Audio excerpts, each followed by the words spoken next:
بسم اللہ الرحمن الرحیم۔ السلام علیکم ناظرین و سامعین۔ ابو بکر رضی اللہ تعالیٰ عنہ کی ایک رات عمر رضی اللہ تعالیٰ عنہ کے سارے خاندان سے بہتر ہے۔ صبح سویرے کچھ لوگ بیٹھے ادھر ادھر کی باتیں کر رہے تھے۔ ان باتوں میں ایک بات یہ تھی کہ وہ حضرت عمر رضی اللہ تعالیٰ عنہ کو حضرت ابو بکر رضی اللہ تعالیٰ عنہ پر فوقیت اور فضیلت دے رہے تھے۔ یہ بات اڑتی ہوئی امیر المومنین حضرت عمر بن خطاب رضی اللہ تعالیٰ عنہ تک پہنچ گئی۔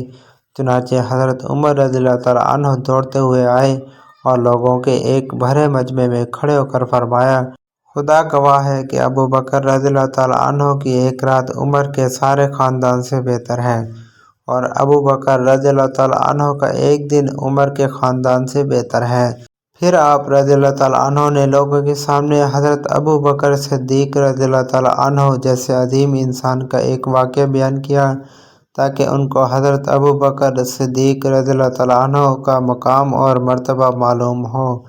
حضرت عمر رضی اللہ تعالیٰ عنہ نے فرمایا، ایک رات رسول کریم صلی اللہ علیہ وآلہ وسلم غار کی طرف جانے کے لیے نکلے۔ آپ صلی اللہ علیہ وآلہ وسلم کے ہمراہ ابو بکر صدیق رضی اللہ تعالیٰ عنہ بھی تھے۔ ابو بکر رضی اللہ تعالیٰ عنہ راستے میں چلتے وقت کبھی آن حضور صلی اللہ علیہ وآلہ وسلم کے پیچھے پیچھے چلتے اور کبھی حضور صلی اللہ علیہ وآلہ وسلم کے آگے آگے چلتے، یہاں تک کہ رسول صلی اللہ علیہ وآلہ وسلم کو جب اس کا علم ہوا تو آپ صلی اللہ علیہ وآلہ وسلم نے پوچھا، ابو بکر رضی اللہ تعالیٰ عنہ کیا وجہ ہے کہ تم کبھی میرے پیچھے چلتے ہو اور کبھی میرے آگے چلتے ہو؟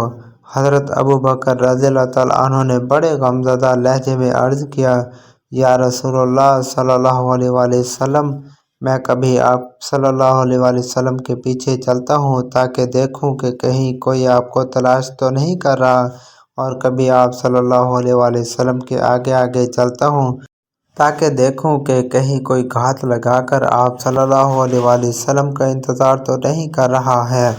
اس پر آن حضرت صلی اللہ علیہ وآلہ وسلم نے فرمایا، اے ابو بکر رضی اللہ تعالیٰ عنہ، اگر کوئی چیز ہوتی، خطرہ درپیش ہوتا تو میں پسند کرتا کہ تم ہی میرے آگے ہوتے۔